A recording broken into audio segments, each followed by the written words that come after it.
commented on it. Now, in saying... Sorry, I'll let you finish, but yeah, I think...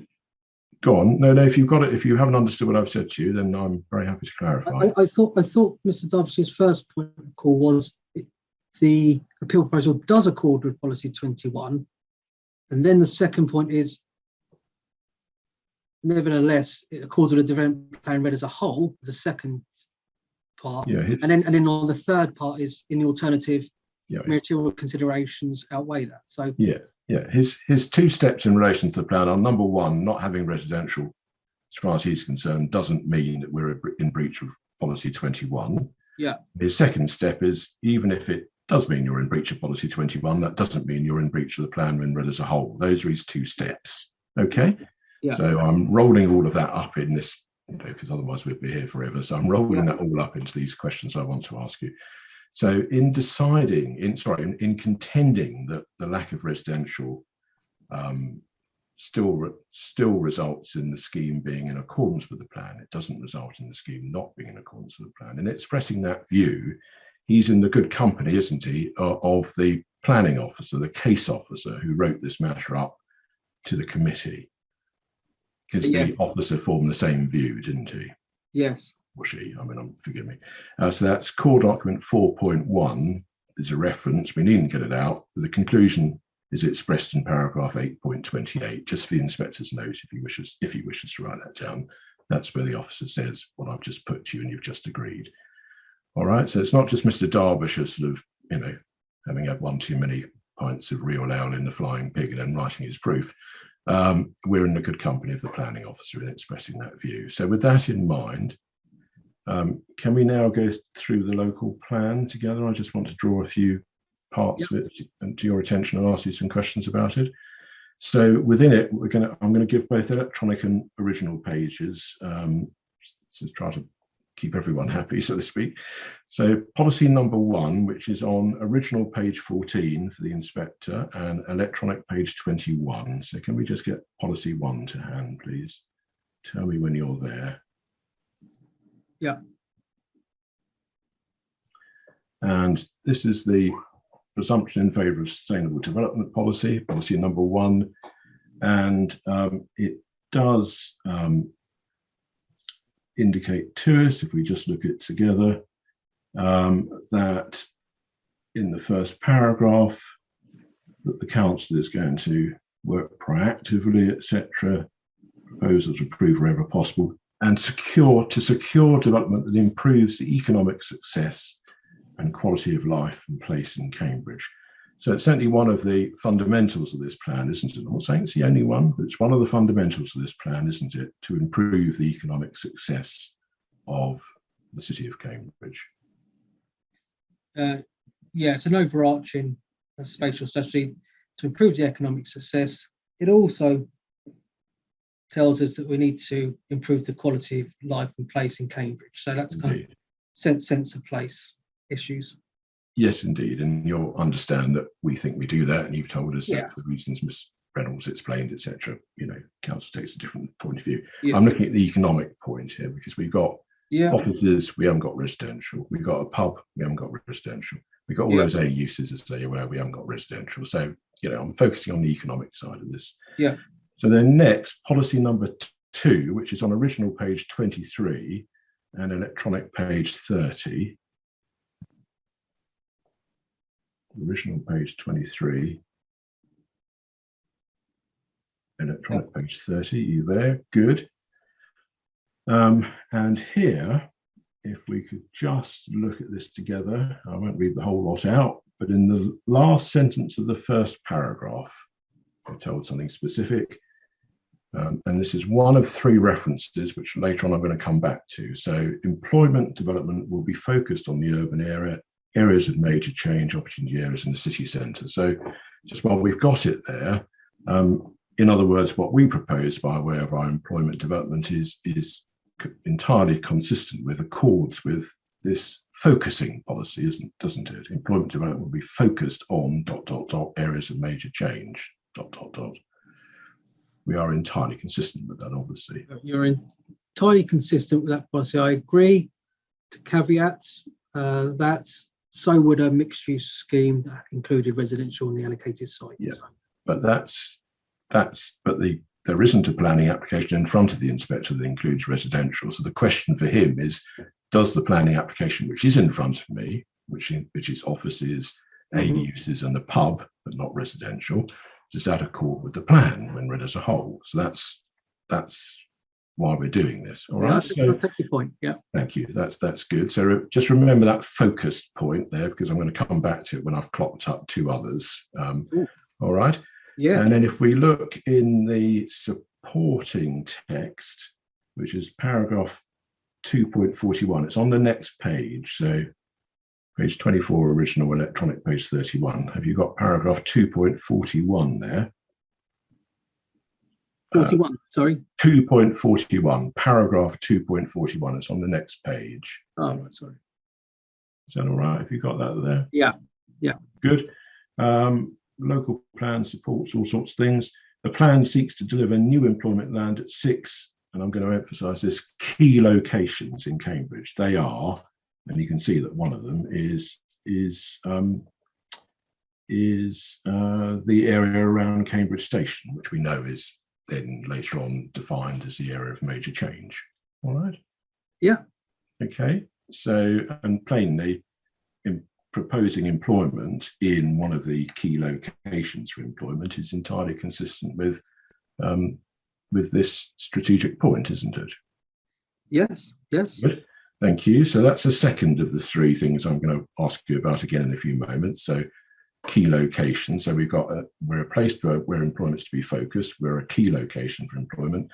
Then if you could just go on, and for this, we're going to have to go.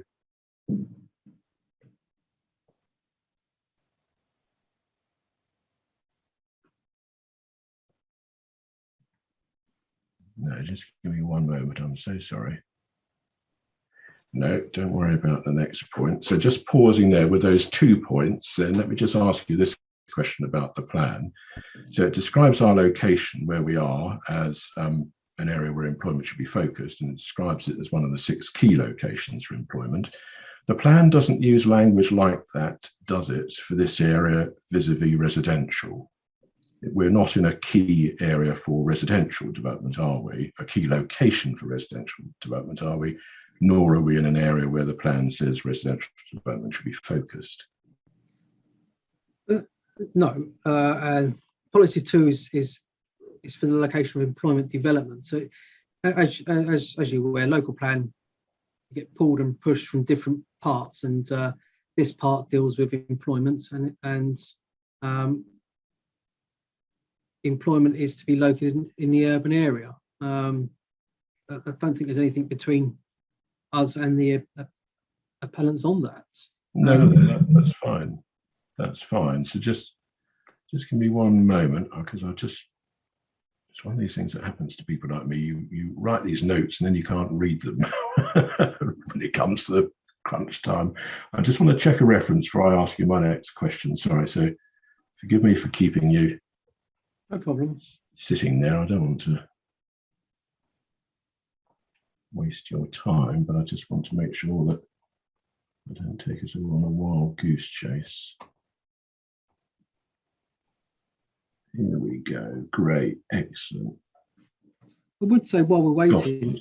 Go on, yeah. While we're waiting, the policy does identify other key sites. So when we're talking about supply, this is just one of 6 in terms of employment. So we need to bear that in mind. Yes, the sole focus is not just the town centre, and therefore there's no other land available. No, that's not the point I'm making. The point I'm making to you is that it's very obvious, but what I'm doing doesn't take any skill. I'm just reading bits of the plan to you. So, we are one of the 6 key locations for employment. Yeah. I'm not saying, we are the one and only key location. We're one of the 6. We're in an area amongst others that are singled out where employment is to be focused. And the point that I've put to you and you've agreed is that the plan doesn't use language like that in terms of residential development for our area. That was the point in which we were wrong just now. Okay, that was simply that point. So the reference, not in 2, no, it doesn't. Exactly. The reference that I was looking for and I've now found in the plan is on an electronic page 152, original page 145. And it's in the same, but this is the third of the references, and I just lost the plot for a moment back there. So this is the third of the three. And it's paragraph 5.9 of the plan. And it's in the same vein as the points we've just been looking at. 5.9, there are 6 key employment sites in Cambridge that would deliver new jobs and prosperity. These are station areas west and any others set out. And it's the same point, isn't it? So we are somewhere where employment is to be focused. We are one of the 6 key locations for employment. We are one of the 6 key employment sites in the plan. And again, the plan doesn't say that about station areas west in terms of residential development, does it? That paragraph is part of policy 40. Yes. If I'm right. Now, policy 40.A talks about mixed-use schemes. And that's the policy rather than supporting text, which isn't policy. Yeah, Mr. Connell, sorry, I know not deliberately and genuinely, I know that, but it's not quite my point. If I can just do it again, sorry, try it again. Yeah, of course. If I've missed a point, sorry. Not at all, doesn't matter. Let's try again. The point's a very simple one, that in 3 places, the 3 places I've drawn to your attention, the area within which the site sits is described in a particular way for employment. It's either somewhere where employment is to be focused, or it's said to be a key location for employment, or it's said to be a key site for employment. And my point's a very simple one. This is what I'm putting to you. The local plan does not anywhere describe the area within which the site sits in those terms for residential, does it? It's a very simple point. Residential per se? Yes. No. Good, thank you. Right, let's go to policy 21 now, please. And that's in original page 81 and electronic page 88. So the inspector's using a hard copy, so page 81 of the hard copy, page 88 for those of us who are, for those of you who are doing this electronically.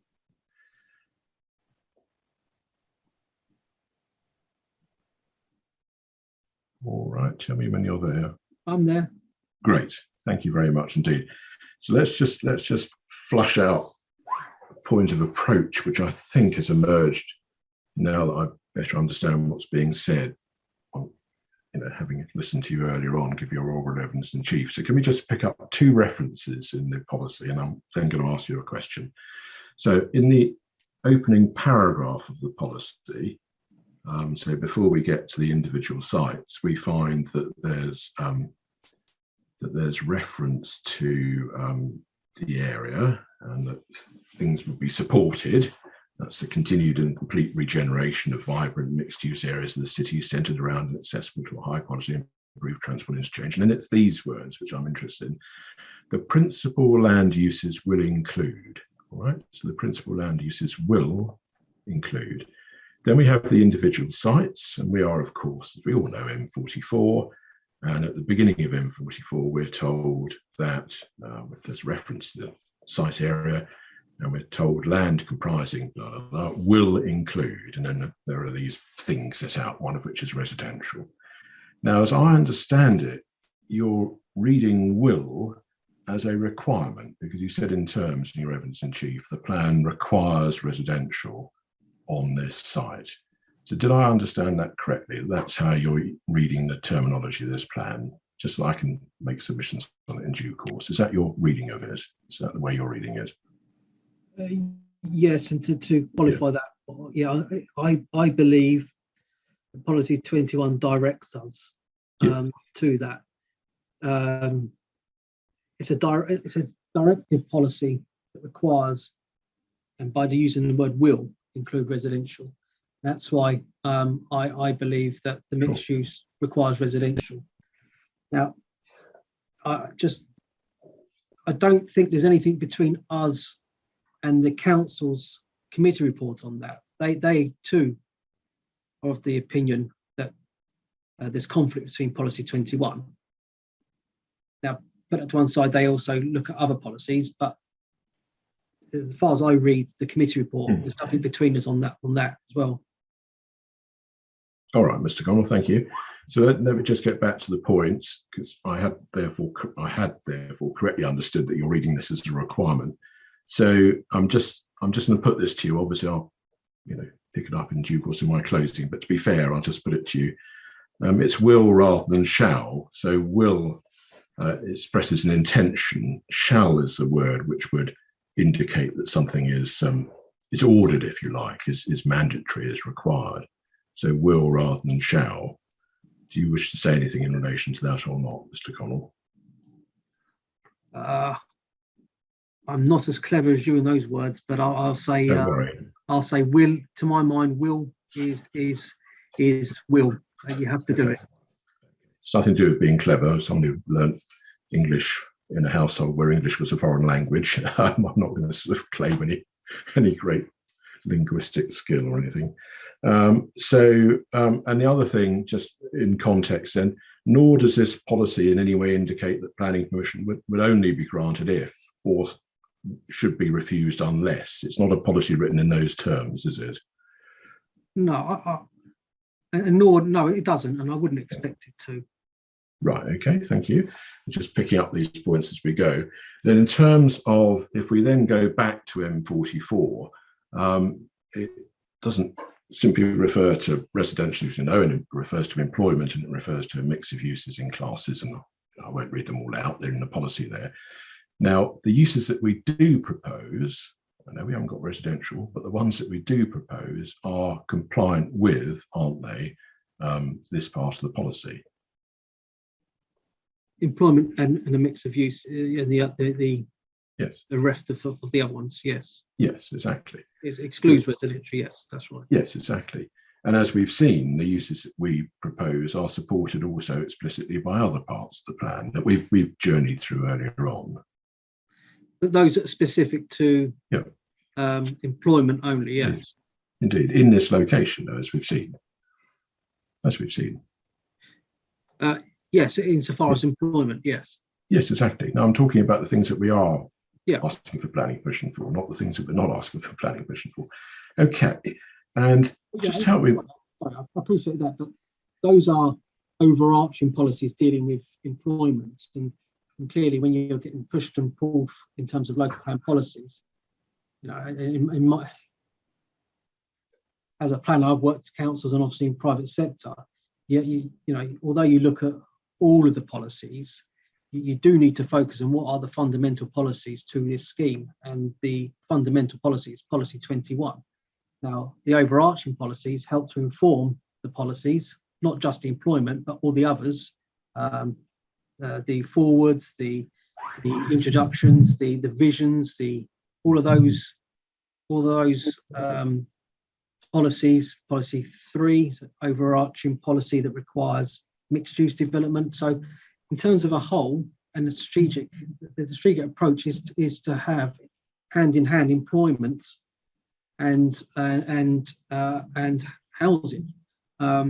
So I take the point that the strategic policies that deal with employment don't talk about residential in this location, but the site specific policies do require mixed use.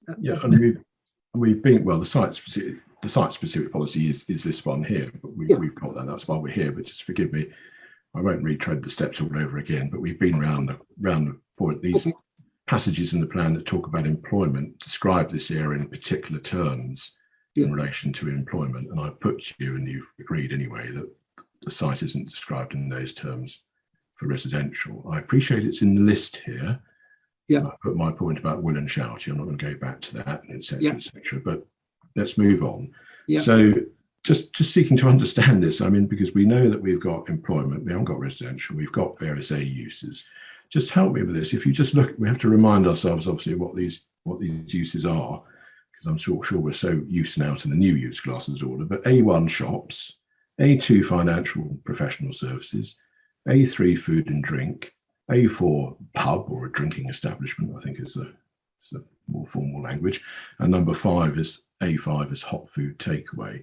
So just help me with this. So I don't think we've got a hot food takeaway. I'm not sure, to be honest, in our proposals. But if one didn't have a hot food takeaway in this redevelopment, would it be said, well, that's a breach of the fundamental site-specific policy in the plan, and therefore means you're not in accordance with the plan when read as a whole?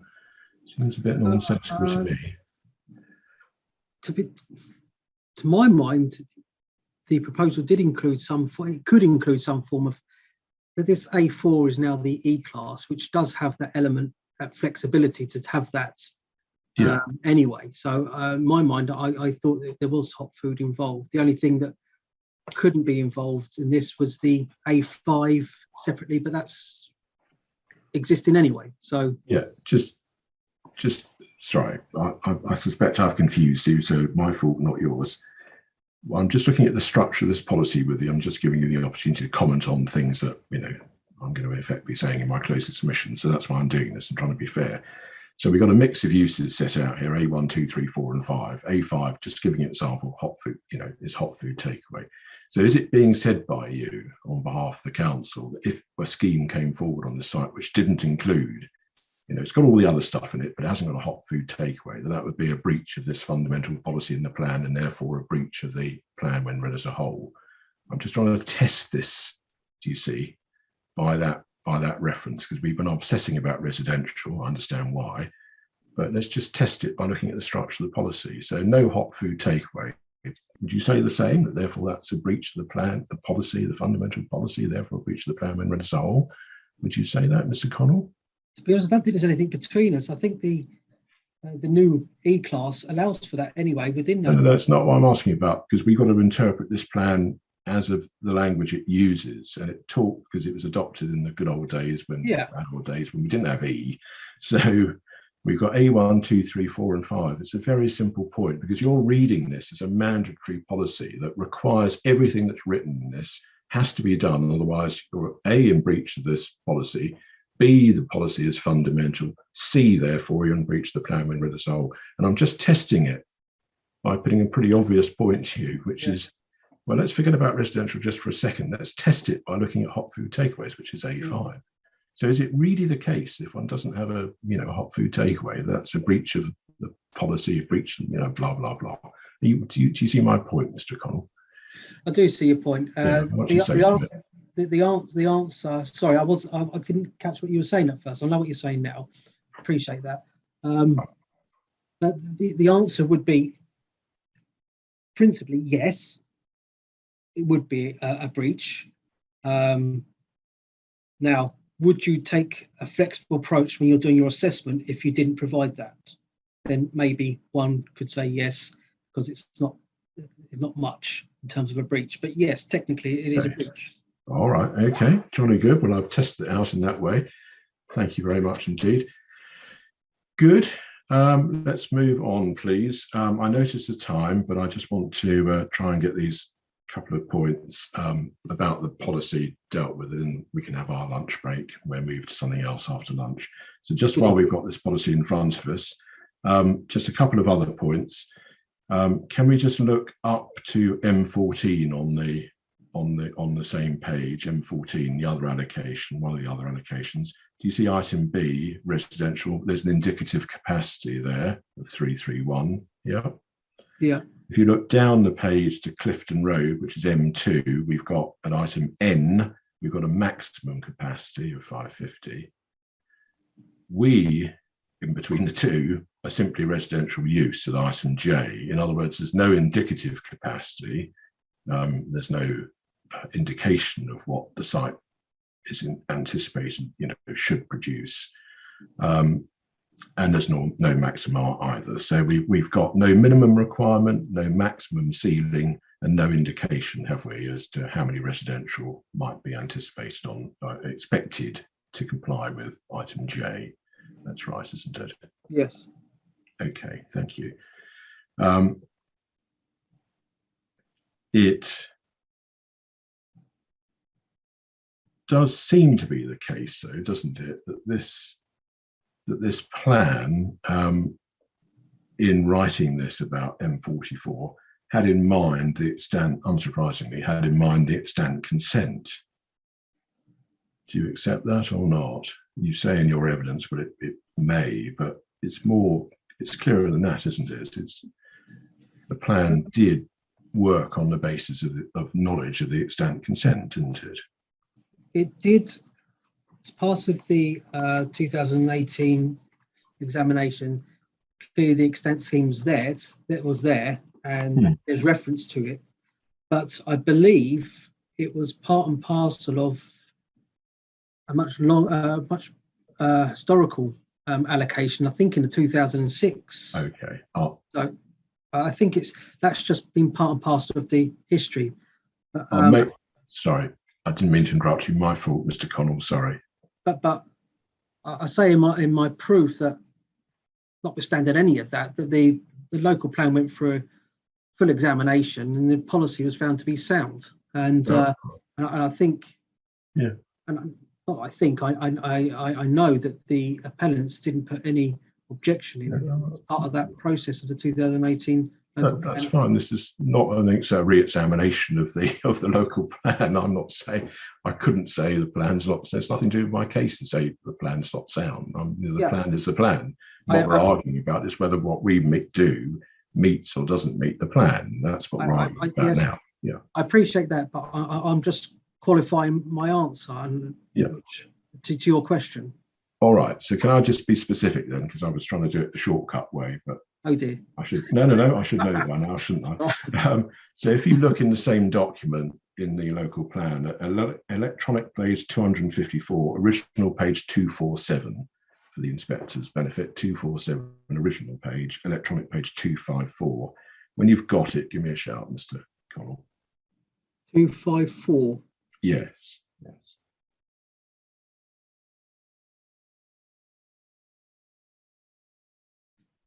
Yes. Thank you. That's the proposal schedule, Appendix B to the plan, and within it, just to try to prove my point, if you go down, please, to electronic page 264, original page 256, you will eventually get to our site.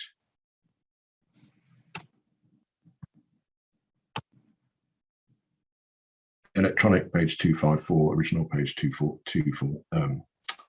Sorry, I've given the inspector the wrong reference. Original page 256, electronic page 264.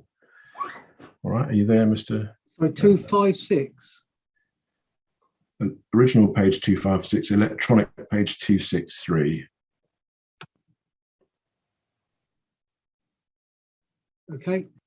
Well done. M44, so I'm not asking you about the old plan, this is the current plan. M44 is our site, and you can see the employment referred to there, and then it's got capacity, and there's a footnote there, 48, 156 dwellings. All right, and that 156 is the number in the extant consent, isn't it? Sorry, could you direct me again to where you're saying? Not at all, don't worry. I'm in a table. You're in a table, absolutely. That's exactly where you should be. Oh, yeah, in the middle, 156. Yeah, all right. M44 capacity, 156 dwellings. That's the extant consent, isn't it? Yes, I assume so. Yes. Yeah. Well, it's a very precise number. There's only one place it can possibly have come from, and that's the extant consent. And so, therefore, it is obvious, isn't it, that when the plan was written, I'm not complaining about the plan at all. The plan is the plan. When the plan was written, it was based in relation to this site on the extant consent. I mean, this is not rocket science. It's just very straightforward. That's the plan makers knew there was an extant consent, and they wrote the policy with that in mind. They may have. Well, I'm sure they did know about it because they've referred to it. But in addition, it was part of the local plan 2006, and it refers to it at the table on the right-hand side, Cambridge Local Plan 2006 mixed use allocation. That's pre the extent scheme. So it demonstrates it was in there as a mixed use scheme before the extent scheme. So I think it's more. That's not my point. Anyway, it doesn't matter. I've drawn that passage to the inspector's attention. Thank you very much, Steve. Thank you. There's one other reference in the plan on a different point. and I'm thinking that, well, let's do that now, and then we'll have our lunch break. So if I might, so this is just on a different point. I've taken you to all the passages in the plan in relation to employment and to policy 21, and we've been through the various points I wanted to put to you about that. So can we now move on, please, to something completely different, but just convenient while we've got the plan to hand. So if you could go, please, to electronic, if I can say my words, electronic page 105, original page 98 of the plan.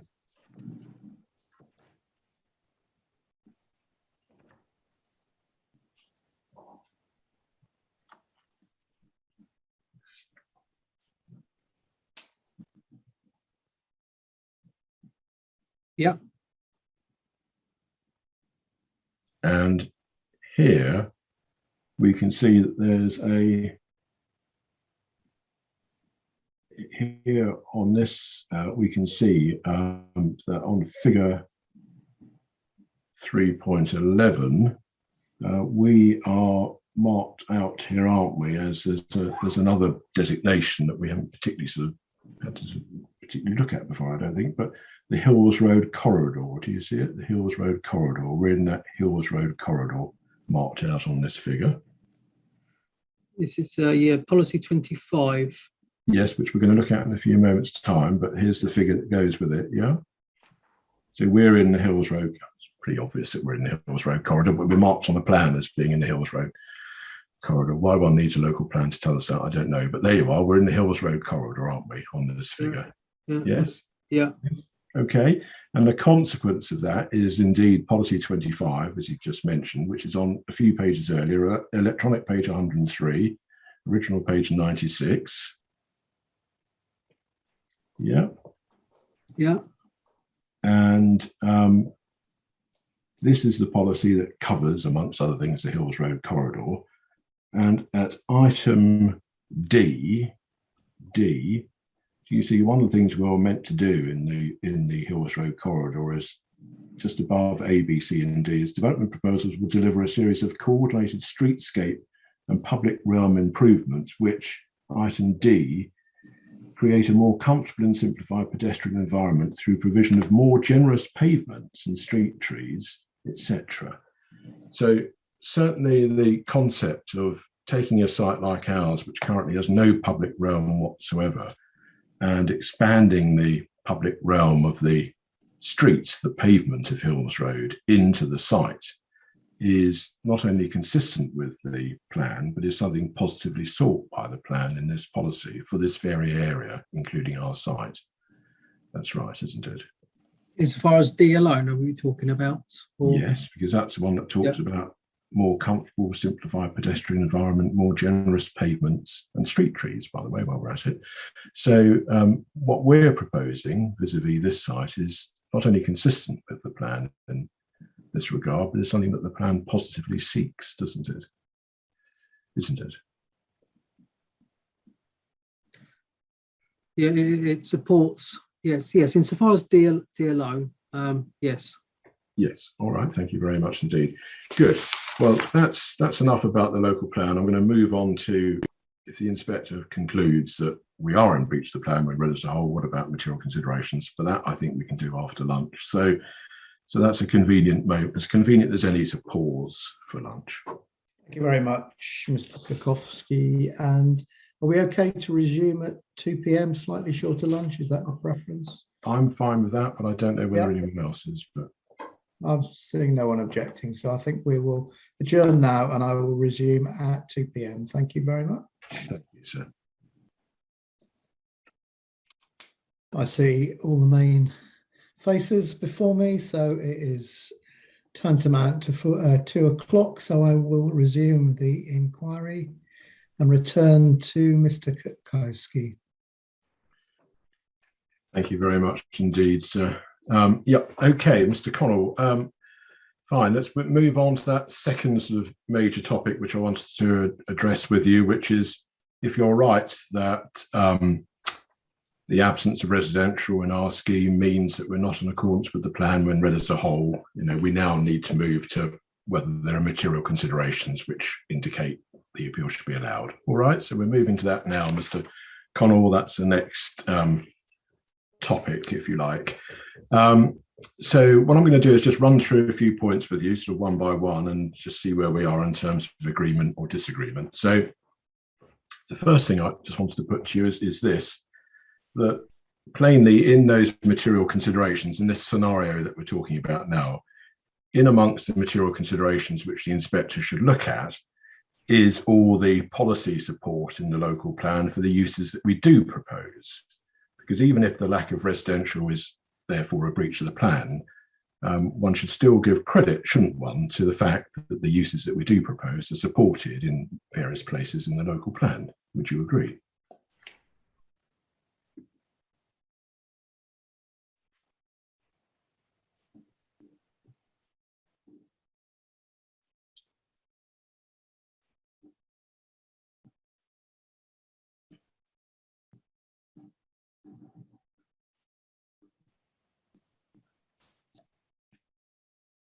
My initial stance is no. I would have that under assessing it as part of the overall development plan. Right. Okay. Let's just test. If we can go further and test that, maybe I will. But that's my initial thought at the moment. Let's see if we can persuade you otherwise. Gosh, there's a challenge for me. So, happy days. By the way, I hope you can't hear some tapping that's in the background here. That's not interfering with. Okay, that's good. My wife has decided this is the perfect moment to hang some pictures in the room above me. So happy days. Anyway, so let's move on. The joys of working from home. Let's move on. So let's just test that out for a moment. So yes, in looking at the first question, you look at all the relevant policies, you make an overall rounded judgment as to whether or not what's proposed is in accordance with the plan or not in accordance with the plan. So we've done all of that. That doesn't mean, Mr. Connell, does it, that when you then ask, well, are there material considerations which indicate that this permission should be granted, despite the fact that I've concluded that overall it's in breach of the plan, that doesn't mean that you sort of can forget about or should forget about all the policy compliances, should you? So if you've got a series of uses which are proposed, which are supported in clear terms, as we know they are by the plan, it would be very odd if one couldn't play those in, if you like, as material considerations. We decided in this scenario, lack of residential means we're not in accordance with the plan, fine. But that doesn't mean that the support that we get from the plan for what we do propose, employment in particular, should be left to one side, does it? Yeah, I see the point. Yes, it's fine. Yeah. Okay, good. Thank you. I'm going to retire now, Mr. McConnell. I think that's the first time I've ever persuaded a witness to change his mind from his initial response. Okie dokie, great. Let's move on. So next material consideration I just want to try out with you is that, and I think you're going to agree with this, is that it's obvious that the degree of need for the uses that are proposed in particular offices is plainly relevant, isn't it, to the question of material considerations, the degree of need? Yes. Yes. And it's also plainly relevant to compare that to the degree of need for residential, which is the use that the council is saying we should have on this site and we haven't included. I mean, that also is relevant, isn't it? The relative degree of need for the one as against the other is relevant, isn't it? It's material. You would look at that, but I wouldn't be trading one off to the other. But principally, you would look. Yes. Okay. Well, we'll come back to whether trading off one against the other is quite the point. But we'll come back to that when we've just plodded through a few other questions. But you agree that it's relevant, I think, to compare and contrast the degree of need for what is proposed as against the degree of need for what isn't proposed, offices on one hand, residential on the other. You agree that's relevant. It's something we should look at, isn't it? Yes. Yes. In my mind, and I'll give you a slightly different scenario, maybe you'll agree what I'm saying. If we were looking at another authority and we had a site in an employment land and they had a policy that required full employment on this site, but somehow they couldn't meet their housing supply, and they were under whatever 2 years, under 2 years. Yes, within that assessment, you would look at how much employment land you've got and the need, and look at where your housing is. That's a scenario. So yes, okay. Well, let's worry about the case in hand here, because otherwise you'll turn me into a sort of mini version of Chris Young or something. We'll be talking about housing need forever and a day. But let me just come back to this case here. We're proposing offices, we're not proposing housing. The council's saying, well, wait a minute, that's we want residential on the site as well as the offices. So that's the scenario we're dealing with. And all I've put to you, and I'll just try again, because I don't want us to part company sort of, right at the beginning of this. It is obviously relevant. It's obviously material, isn't it, for the inspector to look at the degree of need for what we do propose as against the degree of need for what we don't propose. That's obviously relevant. So something he should turn his mind to, isn't it? Certainly has to assess it, yes. Okay, good. Thank you very much indeed. Right, let's look at the need for offices on the one hand, and offices in this particular part of Cambridge, which has got a particular designation, the market, the prime, the core, etc., etc. Now, just help me with this. You know that Mr. Wise has put a proof of evidence in to the inquiry. We're going to hear from him tomorrow, which addresses the need for offices, not only generally, but in this particular part of Cambridge, and goes through all sorts of evidence and statistics about the level of demand on one hand, the level of supply on the other, what's in the pipeline, etc., etc. You've read his evidence, I'm sure. Yes. Yeah. Okay.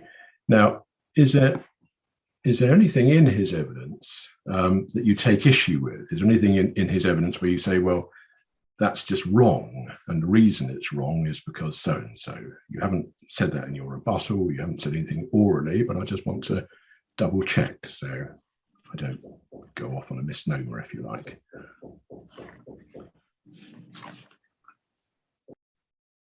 The only thing I do note, it's one of the appendices, actually. One of his appendices. Let's just the data one. The what one? Sorry. The ARC market data book. Okay, just give me one moment. Let me just retrieve that then. Bear with me. Mr. Wise, what's he been up to here? So in his documents, he's got, do you mean Appendix 1, the Bidwell's data book? Yeah. Yeah, okay, yes, all right. Fine. So what do you want to say about that? I may be looking at this wrong. I'm no mathematician. If we go to the tables, there's a office the supply. Yeah, that's it. Yeah, the graphs, line graphs. There's office supply and office demand. Now,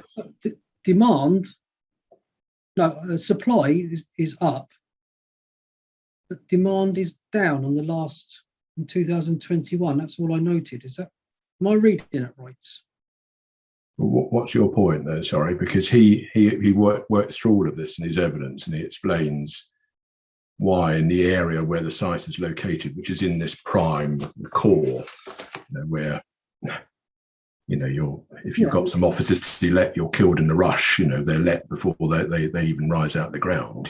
That's the area he's talking about. So are you quarrelling with anything that he says about the level of supply, demand, and what's in the pipeline in this core area of Cambridge?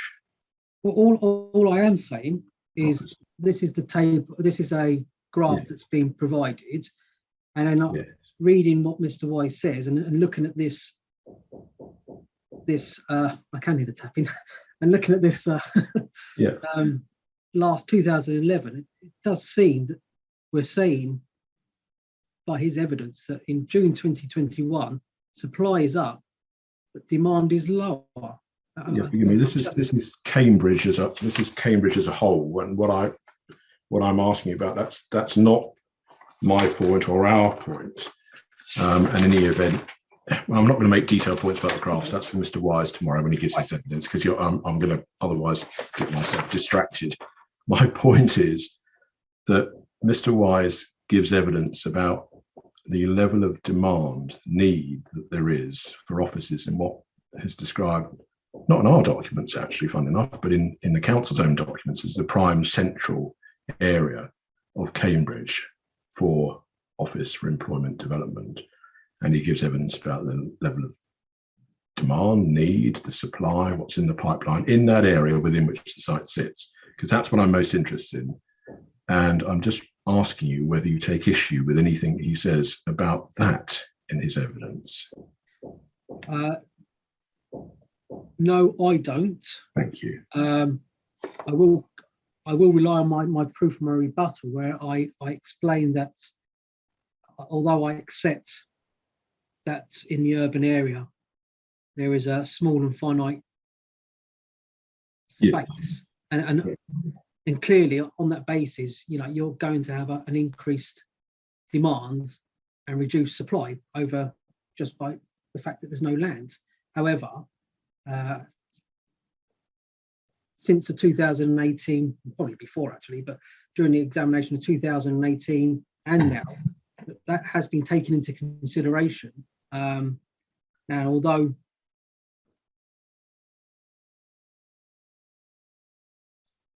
there has been a lot of demand in the urban area, there's been a lot of take up in all of the other areas, key areas that are also sustainable locations, as one of the key sites.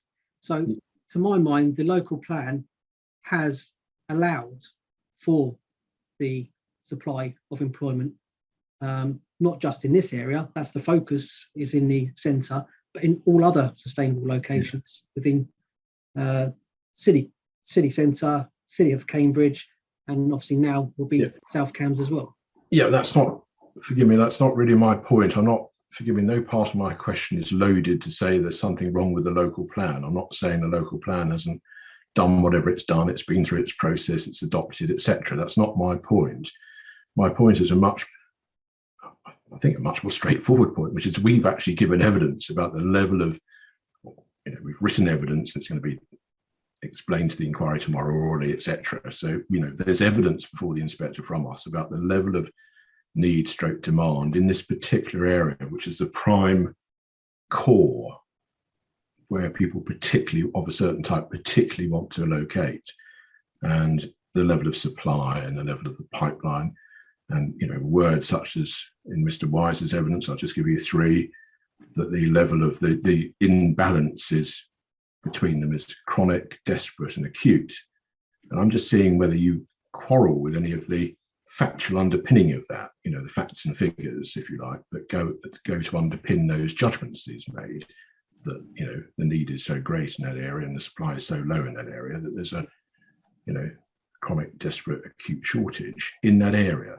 Now, that's what I'm testing with you, and I don't think you do, with great respect, quarrel with anything that he says in his evidence. Yes, to revert back to what I said, I said I don't. Good. I did say I don't, but I wanted the inspector to, because I wanted to qualify my position, I wanted the inspector to know what I was saying in that respect. Thank you very much indeed. Good. Okay. And then in similar vein, Mr. Brooke looks at the same point. Now, Mr. Wise is a man who, is Mr. Cambridge, if you like, in terms of letting offices. And Mr. Brooke is the sort of wider economic consultancy role, as you know, from reading their evidence. Mr. Brooke looks at this issue as well. And I just wonder whether, in similar vein, is there anything in Mr. Brooke's evidence, not on the wider socio-economic points, I'm going to ask you about those separately later, but in relation to office market and need, particularly once again in this hot spot of the city. Is there anything in his evidence on the subject that you quarrel with? You say, well, that's wrong. Okay, good. Thank you very much. Thank you. Right. Good. Let's move on. On the housing side of the equation, you tell us yourself in your proof, we can look it up if we need to, but in terms of the 5-year housing land supply, Cambridge has, at the time you wrote your evidence, a 6.1 years supply, in whatever would have been the latest data you had when you wrote your evidence. That's right, isn't it? It's a joint one, yes, not just Cambridge, but with South Cambs, yeah. Sure. Well, that's the way it's done now, isn't it? Yeah. If I've got this right. Okay. So 6.1 years. And it's right, isn't it, that, you know, not taking anything away from the fact that in the local plan for the site, residential is set out in the policies we've seen, not in any way trying to take anything away from that. But it's right, isn't it, that in terms of the council's housing trajectory moving forward, they are not relying on this site delivering housing in the future years, are they? That's correct. I believe I dealt with that in my rebuttal. I believe I did. Yeah, if there's something you want to say about your rebuttal, please. Was it my proof? I accepted the points, but I think the reason why it wasn't counted was that the appellants didn't respond back to the council in relation to you know, when things are going to be delivered and all that sort of stuff. So that's why I think it wasn't as part of the trajectory. So it was taken out. Yeah. Okay. Well, just give me one moment. I'm just checking something. If you'll bear with me. Yes. Okay. Well, we could. It's going to waste time, I think, if I take this to the source documents. But you agree it's not included in the trajectory looking ahead. So that we've agreed that. So I don't need to waste the inspector's time getting the details up. And then more recently, you'll know, because it's just a matter of public record, and the housing delivery test results, which were published, I think, just before the inquiry started, so January 2022, Cambridge is in at 133%, isn't it? Yeah.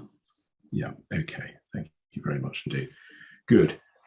And then can we just look at the way in which the officers' reports sought to deal with points revolving around this issue of officers on the one hand, plays residential on the other. And the officers' report, as you know, is core document 4.1. And although I've got a hard copy, I'll work through it electronically as well, so you've got the page numbers. So I wonder if you could just go to electronic page 35, which is where I hope you're going to find a subheading that says, very helpfully, dwellings versus employment. Sorry, I've got a hard copy of the committee report, but no, it's not paginated. Have you got that? I've got the same as you, so that's why I'm looking at it electronically as well. So it's a page. I can't give you a page number hard copy. It's a page that's got paragraph 813 on it. 813. Yeah. All right. Are you there now? Dwellings versus employment. Yes, that's the one. So yes. 813 starts by setting out some material from the framework, passages from the framework, and then it talks about the Cambridge local plan at the end of the paragraph. So it's setting the scene. But then we get to 814, which then speaks about the extant planning permission. Then it talks about the Cambridge local plan and what's required there. Greater Cambridge housing trajectory, etc., showed at that time a deliverable supply of 5.4 years. So whatever's happened since the report was written, the officer's report was written, that's gone up now, hasn't it? So it's 6.1 now, as against 5. So the position in relation to housing has improved even in that period of time. Then we hear about dwellings expected to be delivered in the planned period. This trajectory excludes the housing within the extant permission on the site. So that's the point we've just talked about, isn't it? Yeah. Okay. Whilst the proposal, if implemented, would remove the availability of land for housing, the current housing trajectory demonstrates there is a sufficient housing land available to meet the objectively assessed needs over the planned period. So that's where the officer's drawing that from the fact that it's not in the trajectory for the future period, isn't the officer? That's where the officer's getting that from. Yeah. Yeah, okay. And then at 815, although the original extant permission intended for housing to be provided, and Policy 21 is largely predicated on this basis. The policy was drafted in 2013. So that's going back to the early stages when this all was first drafted. Permission was granted 13 years ago. During this time, the Station Road area has been transformed, particularly in relation to the provision of high quality employment spaces, resulting in an environment which is attractive to businesses on a variety of scales and plays a significant role in contributing to the economy of Cambridge. In particular, it's become a hub for science and technology-based companies with a focus in machine learning and artificial intelligence, including Microsoft, Amazon, Samsung. Therefore, although the original planning permission included housing, the passage of time means that market, local environment and opportunities have fundamentally changed. And that's a perfectly fair description of the situation, isn't it, Mr. Connell? This is from the local officer who one would hope would know such things.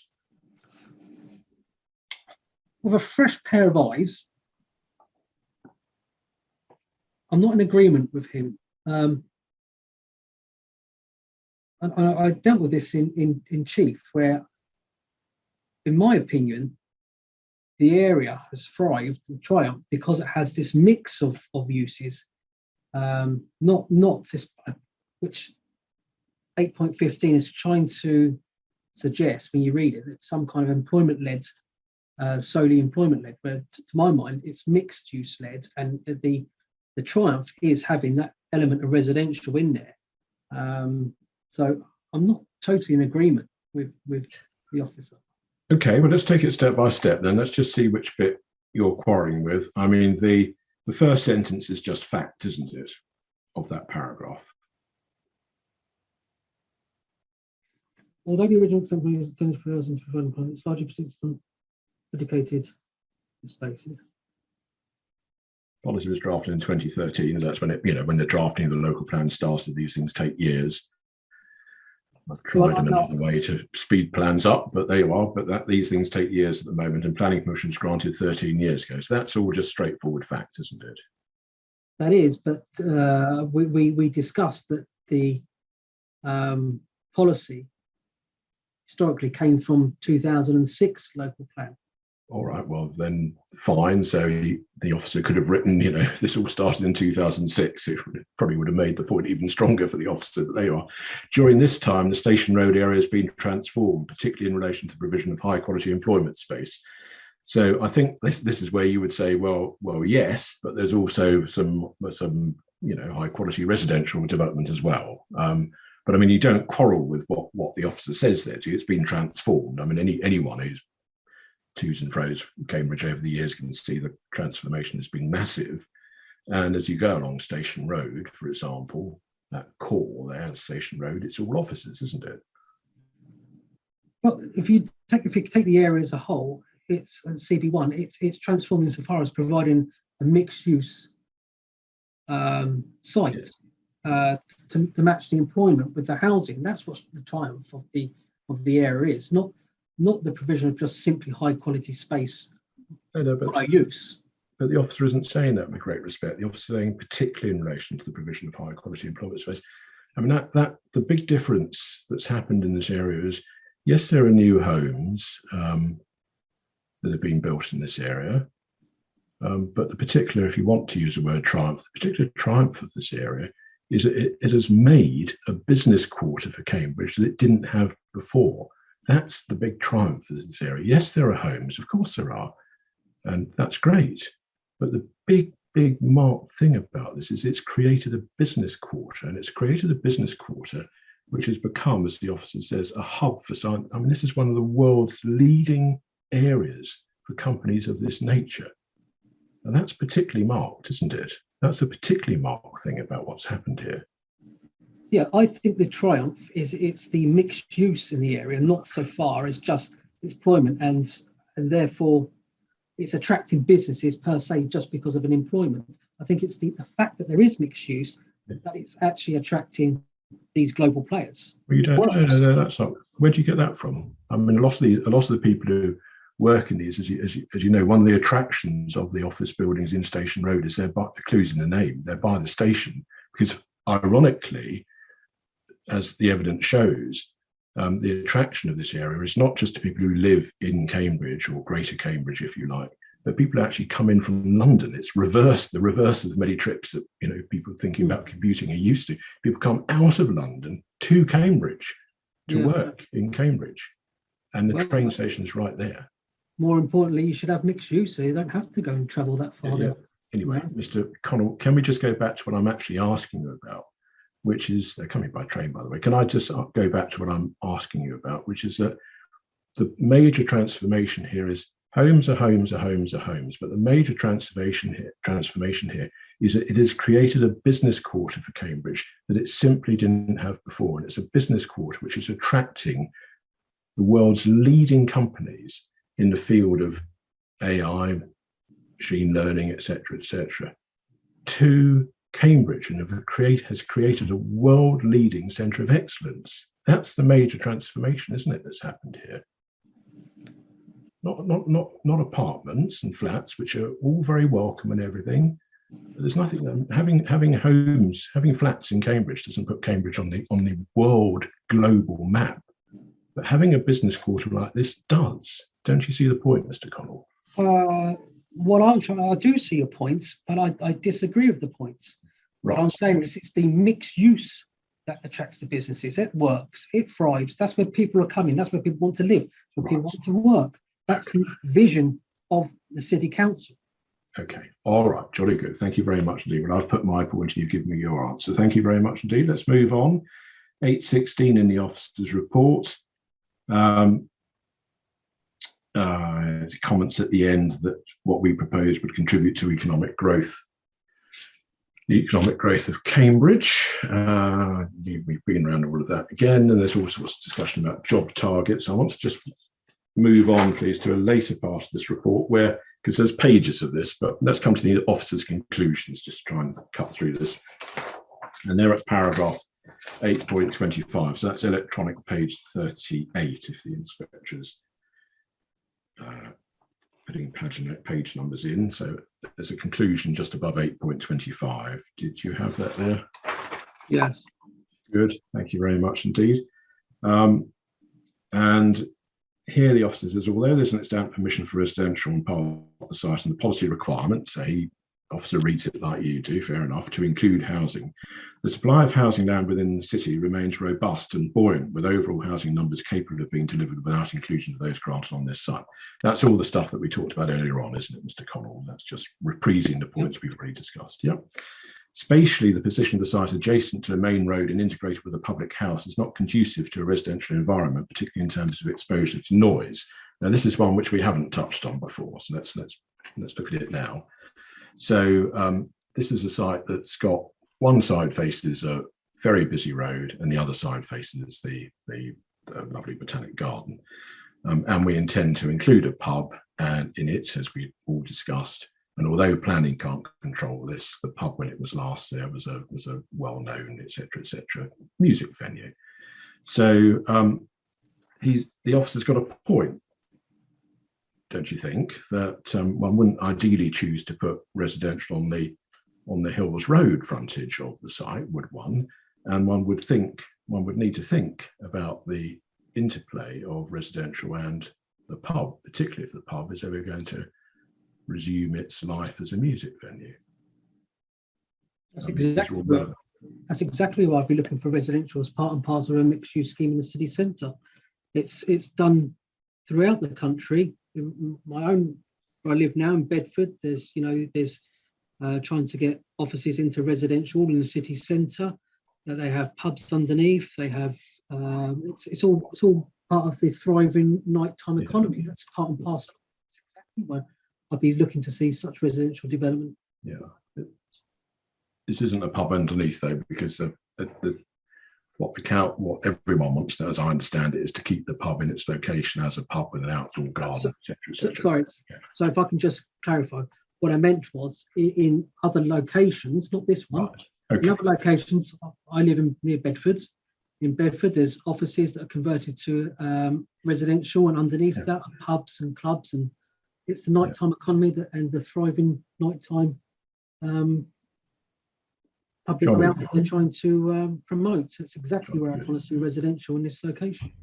All right, thank you very much indeed. Well, the officer takes a different view to you.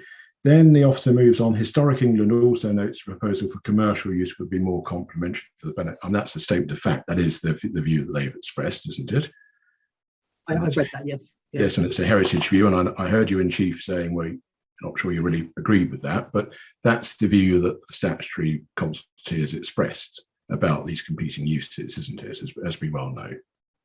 Yeah, they're such a consultee, but I don't know if they're saying that in terms of their position in heritage, or they're talking about pure planning. No, it's heritage. Terms. It's got to be heritage. They're not talking about pure planning. Their remit is heritage. And in heritage terms, they don't think it's particularly compatible with the Botanic Garden to have, for example, loads of residential balconies overlooking the garden. That's their point as a heritage point. Well, like I said in chief, I'm scratching my head over that. I don't understand that at all. It makes, given what you've got insofar as the appeal proposal, I don't see what the difference is. I haven't seen it. But if you can't see the difference, that I'm just going to hope the inspector can, because the difference is pretty obvious. But there you are. Have you in any way sought to raise this with the University of Cambridge, who obviously are the custodians of the Botanic Garden? We've seen their representations about this application. They certainly prefer this application to the extant consent. And one of the reasons is because we haven't got residential in this. So have you sort of in any way sought to think about this from their perspective? No, but right. I would, if I can directly inspect. When you say that they prefer, did you say? Yes, that's right. We know that they've said, one of the reasons they've said that they have no objections to this scheme is because they think it's better than the previous scheme. Yeah, it's just that it was reported in the committee report as they had a neutral. I think they said neutral. Not an objection, not support, but a neutral. They don't object, and we know that, and the inspector's seen the letter 3 or 4 times this inquiry, so he doesn't need to see it again at this moment in time. But we all know, for those of us who have read the letter, that they compare and contrast what's on the table with this application with what's in the extant consent. Yeah, I don't. All I say is I don't know if their preference is due to planning issues or just a landowner issue. I don't know. I couldn't work it out. All right. Well, we'll leave the inspector to read their letter again if he wishes to do so. Then going on, continuing in the paragraph 8.25 of the officer's report, do you remember at the bottom of that page there, next bit, the evidence demonstrates strong demand for officers, and that's all then explained again. So that's the same points as we looked at earlier on, Mr. Connell, do you see? So we need to retread that ground again. Then at 8.26, there's a point about the pandemic. Then 8.27, beneficial effects here to the Cambridge and Cambridgeshire economy, significant cumulative benefits effects to jobs in Cambridge, etc., etc. And it said the principle of an employment-focused development is supported. So the officer has set out a series of reasons in this report as to why the idea of having employment on the site and not residential is quote unquote supported. That's all set out there, isn't it? And we've run through those paragraphs and we've seen that there are 1 or 2 places where you just have a different planning judgment, if you like. Yeah. But that's what the officers had to say. Can we move on, please? The other material consideration that needs to be weighed in the balance, apart from the things we've already agreed, so policy support for what we propose in the plan, degree of need for offices placed, a degree of need for residential, etc. The other thing that needs to be weighed in the balance as a material consideration is, of course, the various public benefits of the proposals. They're all material considerations, aren't they? Yes. Thank you. And you said, and I think it was just a slip of the tongue in your, or an old and enthusiastic way of presenting your case, if you like, in your evidence in chief. You said there are no material considerations in this case. There are lots of material considerations, aren't there, Mr. Connell? The argument is whether they're sufficiently weighty to get us across the line if the inspector thinks we're in breach of the plan. Yes. Sorry. Yeah. Exactly. All right. Good. Well, can we now move to the public benefits? This is the last part of the cross-examination. So can we now move to the public benefits, please? And the public benefits in this case are have various roles, and I just want to check to make sure you agree with me. The first role that public benefits potentially play in this case is if the inspector agrees with you that we're in breach of the plan vis-a-vis lack of residential. And the public benefits, as you've just agreed, would be among the material considerations that he would have to look at to see whether they were good enough to indicate that we should get our permission. That's one role for public benefits. The other role for public benefits is if the inspector concludes that there would be heritage harm, if I can summarise it in that way. And we know that Professor Taverner finds, a smidgen of harm to Corrie Lodge. It doesn't find harm to the Botanic Garden, the conservation area. The council finds harm to all three, and at a higher level than what we've ever said actually in any of our documentation. So, the inspector will have to grapple with all of that. And to the extent that he finds heritage harm, then he's required, isn't he, to weigh that against the public benefits. Correct. Of the proposals. That's the second role for, for public benefits. And the other role for public benefits is, if we think about reason for refusal number 2, it's got these two sort of three steps in it. One step is public benefits don't outweigh harm. Another step is that there is heritage harm. But the thing that we haven't talked about yet is that it said that we would harm the character of the area. This is the townscape point. Do you remember the townscape point? Now, if to the extent that the inspector finds there would be any harm to townscape, and we don't think there would be any, but Mr. Reynolds thinks there would be, all sorts of harm to the townscape. If he agrees with any of that, then again these benefits would have to be weighed in the balance, wouldn't they? Just as you do if you find heritage harm, if you find townscape harm, you would weigh these benefits to see whether the overall result is the appeal should be allowed or the appeal should be dismissed. Yes. Exactly. So these public benefits are potentially working in three ways, related but also separate. Do you see? Yes. Okay, good. Right, with all of that in mind, thank you for that. With all of that in mind, let's turn to the benefits. And I'm not going to go through all of them. I'm just going to sort of talk to you about a few where there might or might not be quite a difference between us as to how seriously they should be treated, if you like. So can I just first of all ask you what your semantic scale is? In your evidence, you attribute either substantial or moderate or low/limited weight. So have you in effect got a 3-stage scale? I have a negative, limited. So that's limited would be slight. Negative is negative. Then I've got the moderate. Yes. Then there's significant. Then there's substantial and then significant. Significant being top. Oh, I see. Okay, I really hadn't understood that. Okay, that's very interesting. I know this is an absolute nightmare for barristers and. Oh, don't worry about us. We're used to it. So, what are we? Which side is saying what does that mean? Don't worry about any of that. It's all. No, I wouldn't have anything to do if it wasn't crystal clear. If one could just read this stuff and know the answer, then you wouldn't need people like me. So, so carry on, Mr. Connell. So your scale is top is significant. Sorry, I didn't mean it like that. I meant it's a nightmare for everyone dealing with. Okay, fair enough. What terminology you use? I didn't mean it like that. Sorry. Okay, don't worry. I'm teasing you. So, so look. I'm only asking you about benefits at the moment. So, we needn't worry about the sort of, if it's a detriment, it's a detriment. So I'm talking to you about benefits. Yes. So your scale is top of the scale is significant, then you go substantial, then you go moderate, then you go low or limited. Yeah. Yeah. Okay, got it. I've understood that now. So, well, that helps me then immediately, because in relation to the socio-economic benefits, and in particular, but not exclusively, the number of jobs that would be brought about because of this scheme, in your evidence, you'd said significant weight to that, and I hadn't really understood what that meant. So now I understand that is your top level of weight. Yes.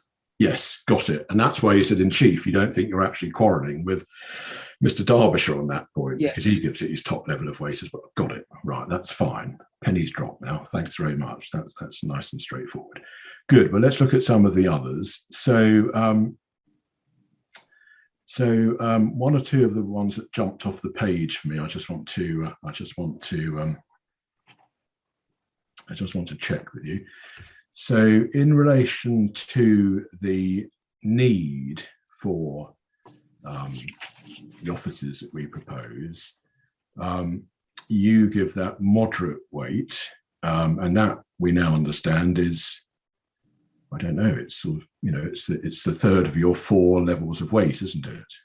Yes. One off the bottom, if you like, in terms of how much weight you give it. Well, you could look at it as medium rather than one off the bottom. So I'm not. Okay, medium then. All right, medium or middling. Yeah, fine. Yeah. Okay, all right.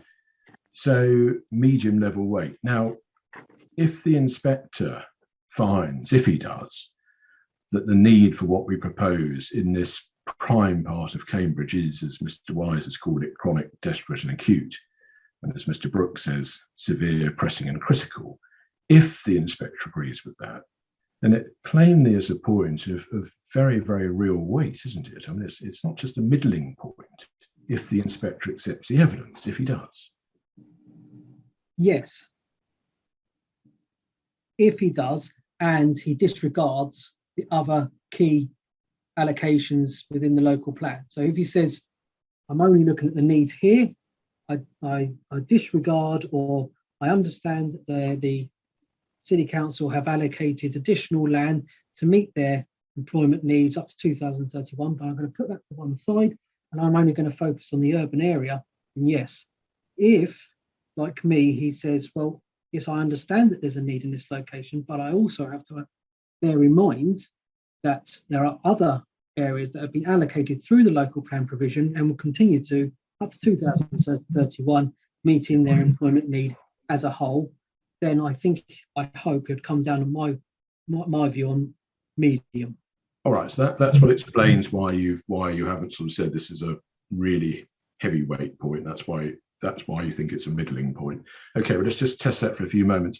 I mean, the evidence that the inspector has, particularly from Mr. Wise, is a gentleman who actually lets these offices. The evidence that he has from Mr. Wise is that a number of the key players in the market, they're not footloose even within Cambridge. It's not that they're not interested, if you like, in going to wherever it might be somewhere else. This is the part of Cambridge where they want to be. That's why the need is particularly chronic, desperate and acute, to use his language here, because this is really where they want to be. And if they don't get here, they're going to say, well, I'm not interested in Cambridge, I'm not even interested in England. I'll go somewhere else in the world. That's the point, Mr. Connell. Did you not understand that? This part of Cambridge has developed this phenomenal profile. Did you not realise that? I understand what you're saying. However, these key employers, I don't know which ones you're saying specifically, but these key employers are actually taking up land in other key campus locations. And that's set out in a number of the documents. I'm sure will be examined tomorrow, but it's not just this area. Well, the inspector has Mr. Wise's evidence. All right, let's press on. So anyway, I understand why you've downgraded the weight, as I would see it, and why you would say you've given it just the right amount of weight. Let's press on. The BREEAM outstanding that we propose. Now, you know that what we propose here is over and above anything in the local plan, because the local plan speaks of achieving excellence and we're going for outstanding. Do you appreciate that, don't you, Mr. Connell? Yes. Yeah. And you know that by committing to that, we are committing to the office buildings being in that 1% of office buildings in the country. And globally, the standard is so high that it would make these office buildings amongst the most sustainable in the world. Now, you understand all of that, don't you? Yes. Yes.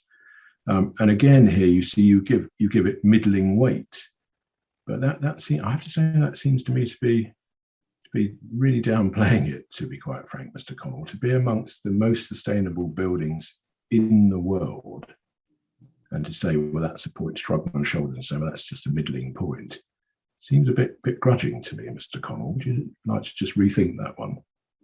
No, you might think it's unfair, but I qualified my reasoning in examination in chief, where we have to take into consideration this is a allocated site.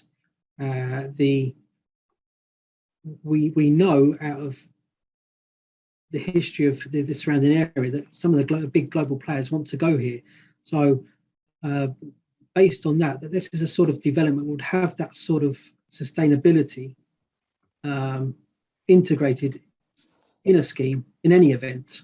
So we're not going to be dealing with just bog standard office developments. This is something we would be looking to see on site in any event. Right. I'm sorry, I didn't mean to interrupt you. Sorry, Mr. Connell. Please, if you wanted to say something else, please say it. No, you're okay. Right. So let's just test that in 3 ways, please. First of all, the local plan requires excellent, not outstanding. So this is higher than what the local plan's asking for, isn't it? Yeah. Yes. Number 2, we are part of the area of major change, as we know. We're one of the allocated sites. And we know there's a march of office buildings along Station Road. And when the inspector sees that Jupiter House is still there on Monday, that one's got planning permission for another office pavilion, as has already been explained to the inquiry. Yeah.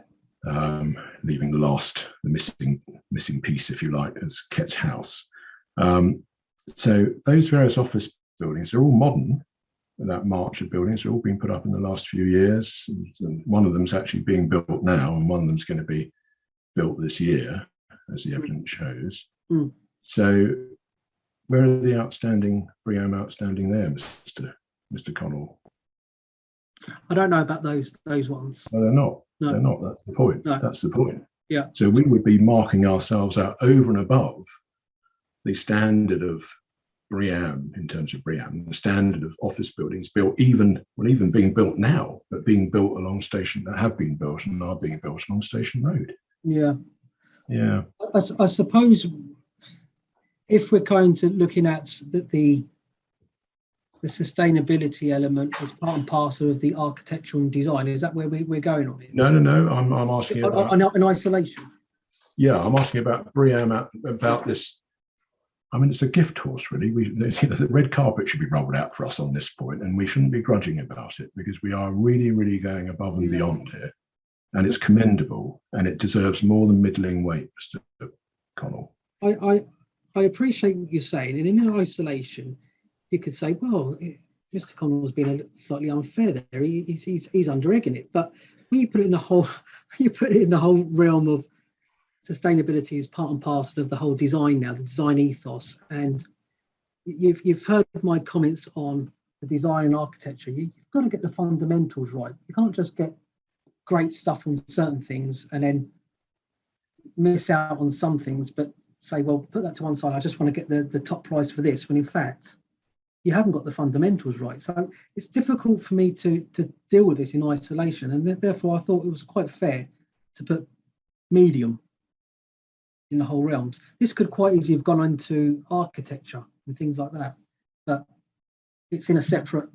All right. Well, we've been around this now, and the inspector's got what I'm putting to you, and he's got what you're saying to me. So we'll move on. Thanks very much indeed. And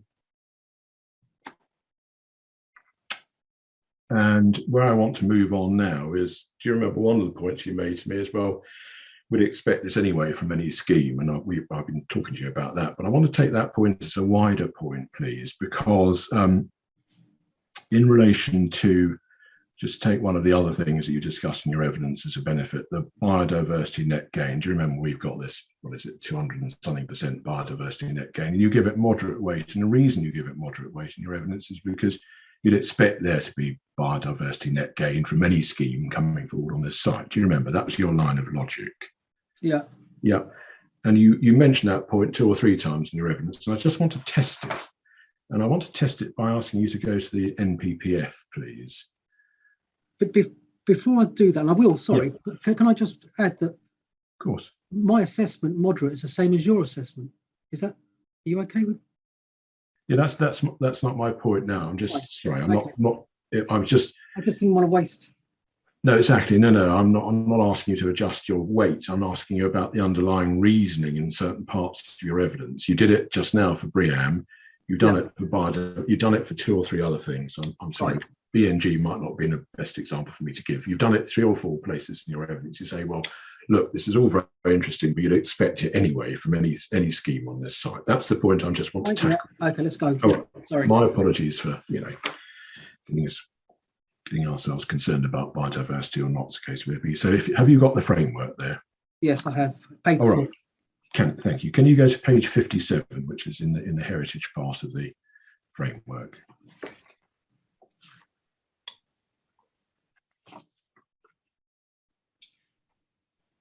Yes.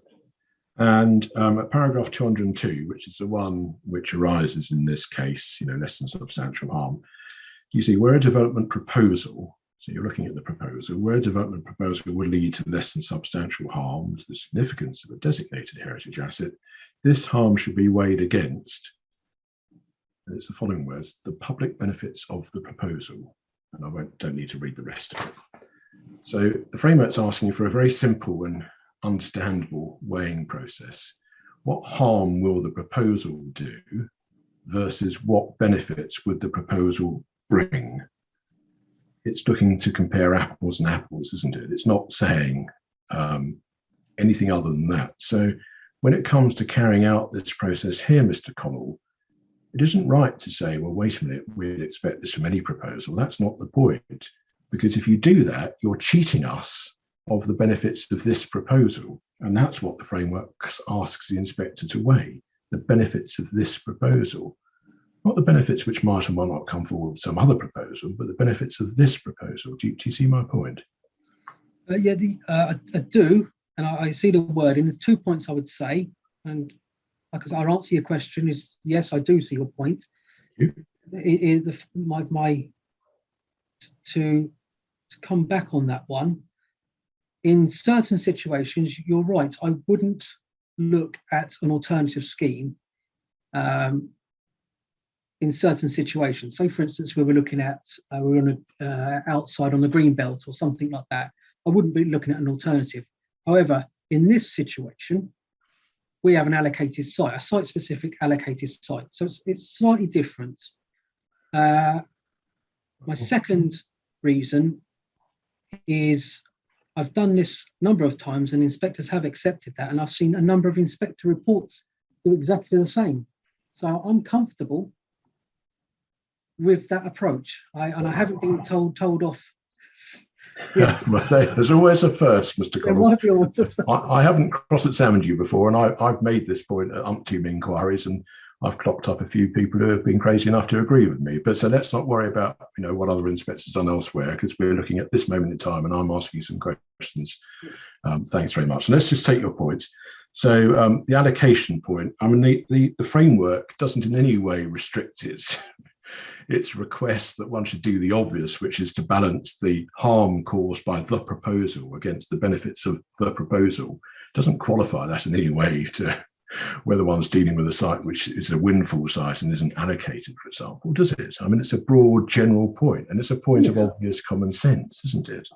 No, I wouldn't expect the national guidance to start going into the nuances of site allocations of do it this way and do it that way. It's up to the circumstances of the case, and I've dealt on many occasions this way. I've also not done it on certain situations, and there have been in scenarios where you wouldn't normally have, say for instance, it's residential, you wouldn't argue that. But in this situation, I think it's right to be able to say, well, what is the alternative? In our core documents, that those appeal decisions, they've kind of argued the same sort of things as well. So I think Mr. Paul Griffiths kind of argued the difference between the fallback and that one as well. So that's how I looked at that one. But I have seen inspectors do it that way, and I have promoted it this way, and I'm more than comfortable. Yeah, I'm sure you're very comfortable with what you're saying. That's, and whether you are or not was not really any great interest to me. I'm just reading the words of the framework to you, and we've seen them now several times. The inspector's got the point, and he's heard your answer. So let's move on. Now, the next matter I just want to address with you is pretty obvious point, but you said what you said about architectural quality. I must admit I hadn't seen you as being one of the townscape or heritage experts, but there you are. You said what you said in chief about all of that. if the inspector considers that this scheme is actually contrary to the council's case one, which is excellent in its design quality, is fitting for this site and this context, then plainly the quality of the design, if he takes a different view to yours and your colleagues for the council, if he takes a different view, then plainly that would come in as a weighty benefit, wouldn't it? If he thinks it's an urban triumph, as Professor Taverner calls it, then plainly that's a point of real weight, isn't it? As a public benefit. It is weight. Now, to my mind, how to balance this up, if the inspector wanted to weight it at top, which is what Mr. Derbyshire has weighted it in terms of architecture, if he wanted to weight that top, his top mark, then to my mind, the inspector would have to accept there's no harm to the heritage assets and no harm to the character and appearance of the area. You can't look at this in isolation and just say architecturally, aesthetically, it's great. Architecture is the whole thing. So it's the mass scale and all that. Now, if you are not getting the basics right, the fundamentals, how can you overall weight it right up if you haven't got the fundamentals right in the first place? It doesn't stack up. Now, he could come to the conclusion, I think it's great, but overall, I have issues with some of the fundamentals. So I've got to have to push it down a bit because I've got issues with it. That's how I would deal with it. Right. Okay. Well, I'm just very glad you're not the inspector. So just help me with this. If the inspector concludes, as I understand it, you're telling me, I think this is right, that you would agree that if the inspector thinks this is excellent, high quality design, etc., that would be a public benefit. What you're quarrelling with is how much weight you would give this. Is that fair? Yes. Okay. Right. Fine. Well, I've heard the theory, the propositions you put, and I'm not going to waste the inspector's time going around all that lot. The other aspect I want to ask you about is the public realm that we propose. And here, I must admit, I'm genuinely struggling with this. We've got a site at the moment that has no public realm whatsoever. None. We propose public realm. I appreciate Miss Reynolds says, there's going to be all this people crisscrossing, trucks, vans, taxis, and God knows what else. And we've been around all of that, and the inspector will make up his mind as to whether he thinks it's a decent bit of public realm or not. But there's public realm on the site in our scheme versus none at all in the existing situation. Now that's got to be a public benefit, surely, Mr. Connell. No. When you assess, when you look at Miss Reynolds' assessment, and we don't want to go into all of it again, but she has a major issue, and I agree with the proposed public realm element, which is what this scheme is hanging on as one of its key features. Miss Reynolds, and I agree, found fault with that. Now, that's a different scenario to say, well, there's slightly better public realm, albeit it's bad, but it's better than what's existing. That's not the right way I would assess it. I have assessed it simply, what is they're proposing public realm, what's it like? And the answer is, Miss Reynolds says it's not good enough. And that's how I've assessed it.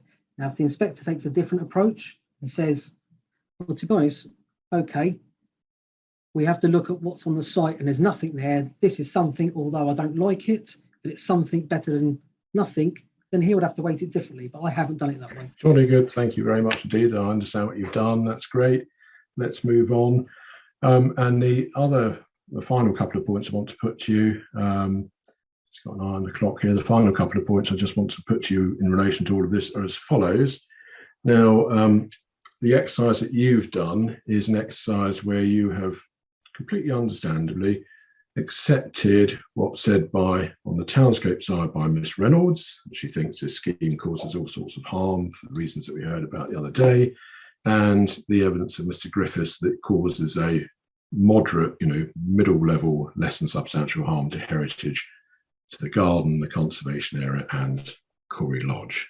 So your weighting process is weighting the public benefits as you see them against those levels of harm, isn't it? Yes. Yes, exactly. And the obvious point is that this go one of several ways. One of the ways is that if the inspector concludes that there's less harm than Miss Reynolds on the one hand concludes and Mr. Griffiths on the other hand concludes in relation to their expert areas, then of course that would completely change the dynamic, wouldn't it? Because the benefits, one of which you give the top level of weight in your book, the benefits would be being weighed against a lesser degree of harm. That would completely change the dynamics, wouldn't it? No, I disagree. You have your level of harm, and on that level of harm, the fixed public benefits, whatever they are fixed. Now, depending on your level of harm, you assess your public benefits. The public benefits won't necessarily change, but No, you may say that the level of harm may be lower or higher, but I wouldn't change the public benefits. I think you've misunderstood my point. It's my fault entirely. Forgive me. I was just hoping to get to the end of this so there's time for us to finish your evidence in our normal time today. So let me just explain. It's just those weighing scales. I'm not saying that in the situation I'm putting to you that the weight, the benefits would change as benefits. That's not my point. The benefits are the benefits. The inspector will give whatever weight he thinks is right to them, etc., etc., etc. My point is that those benefits, it would be easier for those benefits to carry the scheme across the line to a planning commission if the degree of harm is found to be less than Miss Reynolds and or Mr. Griffiths has concluded. Do you see my point? It's a very obvious point. I thought you meant you changed moderate to substantial. No, I didn't. No, you're right. Yes. Exactly. Yeah, that's what I meant. It would change the dynamic of the story. You've got the same person sitting on one side of the weighing scales, but a lighter person sitting on the other side of the weighing scales in this situation. Right. Okay. Good. Thank you very much indeed. Right. Those are. Bear with me for one moment. Those are the questions that I wanted to ask you. Thank you very much indeed. Thank you. Good to meet you. Good to meet you too, Mr. Connell. Thank you. I've enjoyed our encounter. Excellent. Thank you very much, Mr. Kirkowski. And I'm afraid I don't have any questions really that remained hanging after all that. So I will pass straight over to Miss Murphy to put anything she wishes in re-examination. Thank you very much indeed. And the 4 or 5 points, I think, the bulk of which can concern policy 21 and how officers dealt with them and the local plans. So we're going to need to cast our minds back then to the early part of the cross-examination where all of that business was undertaken. So to start that, we'll go back to the officer's report at CD 4.1.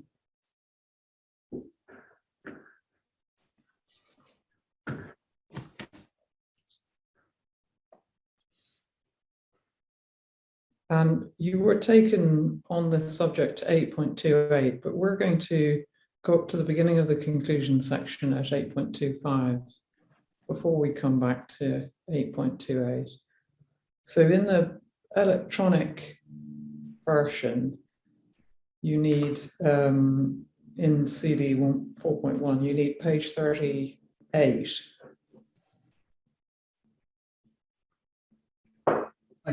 I'm here. I've got it. So you've got a heading, a subheading, conclusion. Yes. And then what does the first sentence of 8.25 suggest to you?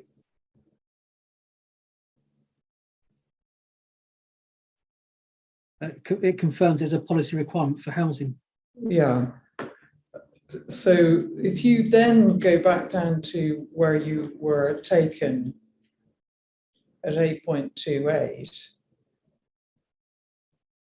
what do you understand by the first sentence in 8.28? Yes. And during cross-examination, I did say that the council's case officer said there was conflict with M44 because there was no element of residential.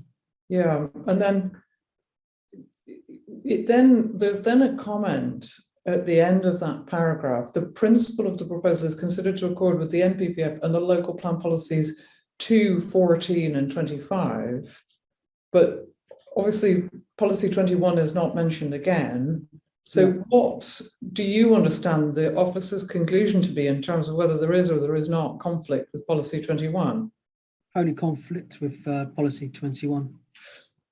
Yeah.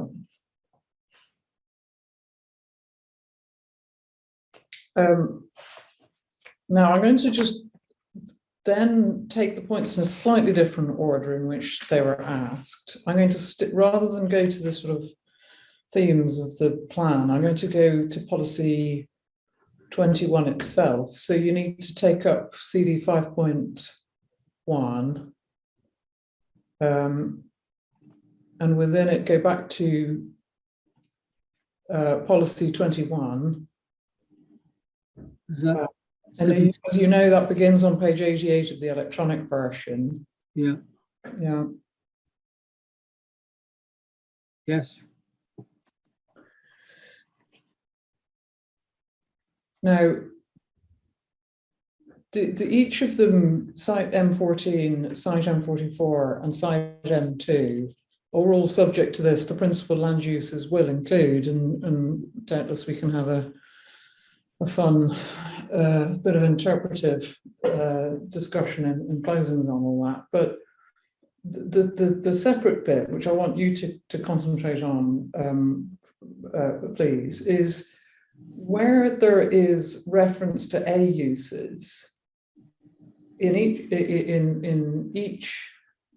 of M14, the M14 policy and the M44 policy. What words precede those A uses? Do you see in D in site M14 and in K in site M44? What does it say? Right. Yeah, so if we go specific to site M44, Yeah, it's a mix of the uses. So I take that as is any one of those uses. right. Now, it was put to you, and I think you accepted that Mr. Katkowski's reading of the policy, which is that you'd have a breach on in terms of if will include means you must have, you'd have a breach if you didn't have a whichever A5 use, whatever it is. Now, and I think you accepted that, but what would a mix of use, that language, a mix of uses, what effect would that have if that interpretation was right? I didn't pick up on the uses. It changed the dynamics of it. So it you could not have an element of one or two of those and still be compliant with the policy. Insofar as K. Right, then we're going to just go back to sort of a couple of thematic points then. You were asked about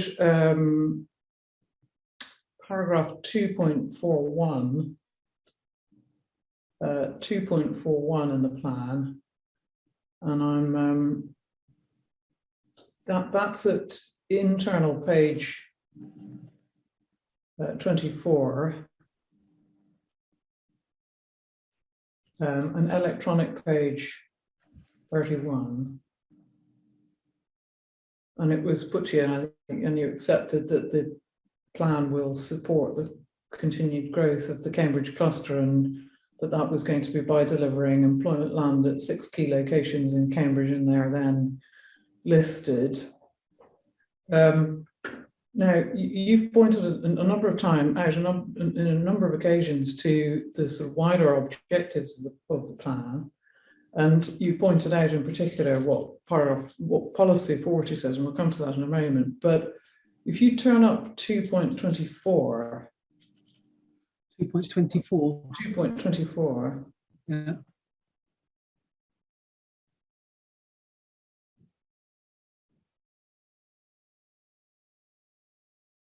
Yeah. You've accepted that the plan has this employment economic objective, but is that the only one? There's the three strands of sustainability. So it's the economic, social, and environmental.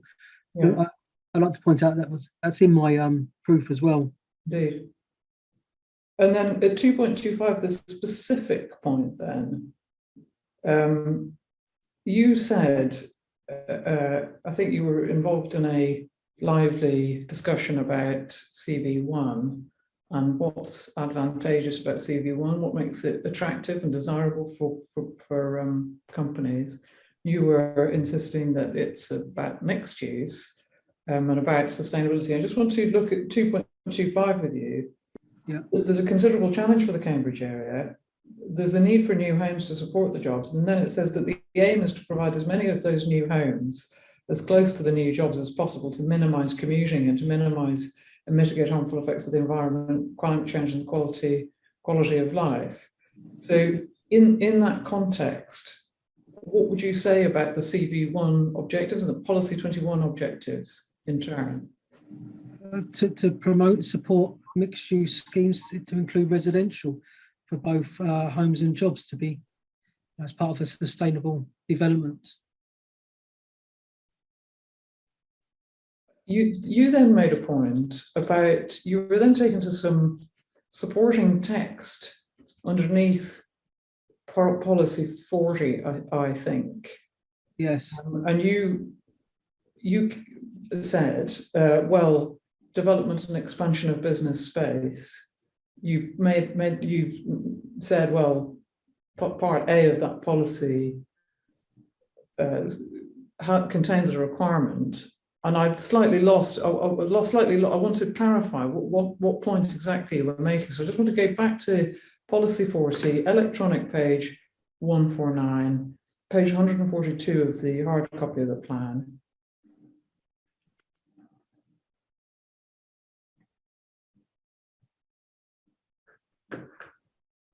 And go back to part A of that and just explain your point, will you please? Yes, I was taken to a paragraph that said that we were almost, I took it as it's promoting employment within kind of urban city centre area, and I wanted to have clarification, and I went up to Policy 40 and looked at A, that actually was promoting mixed-use schemes rather than just employment on its own. And given the thrust and the vision of City Cambridge, I took the mixed-use scheme as including residential, because that's the basis of how they want to promote sustainable development in their local plan. Okay, thank you. And then on a completely different subject altogether, and much later, we were then thinking about the residential use of the land and the position in that context, the position of the University of Cambridge Botanic Garden. And we didn't go to the representation on the basis that that was all old hat. But I'm not one for a shortcut, as I think the inspector would have absorbed. For good or ill, we can only be what we are after all. 3.10, please. 3.10. 3.10 is the representation. Yeah. And a representation from the University of Cambridge of the 11th of September of 2020, and they say they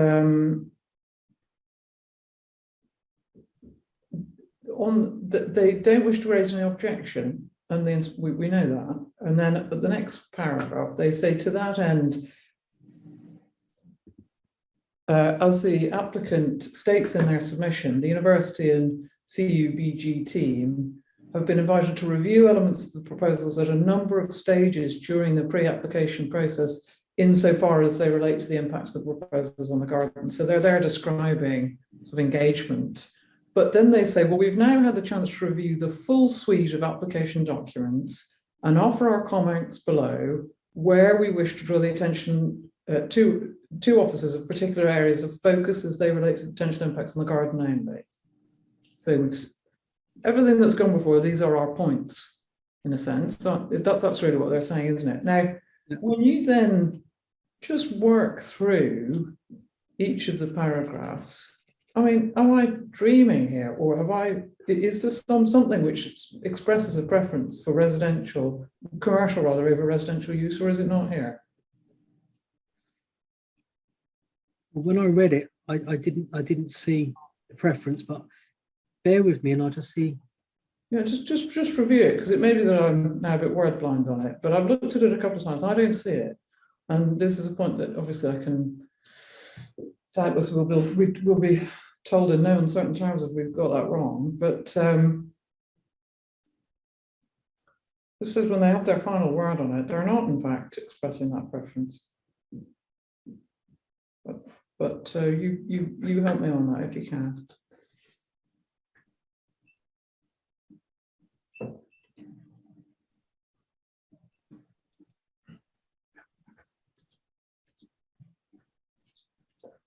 No, I haven't seen anything that says there's a preference.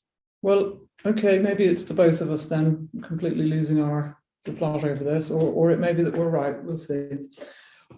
And on that rather timid note, so those are all the questions I have in re-examination. And in fact, that's all of the council's evidence, sir. Very grateful for that, and thank you very much for your contribution today, Mr. Connell.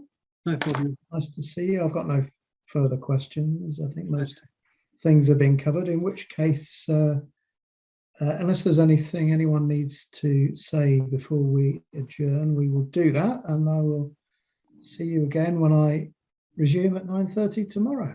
Thank you very much indeed, sir. All right, enjoy the rest of your days. Thank you. Sir. Bye.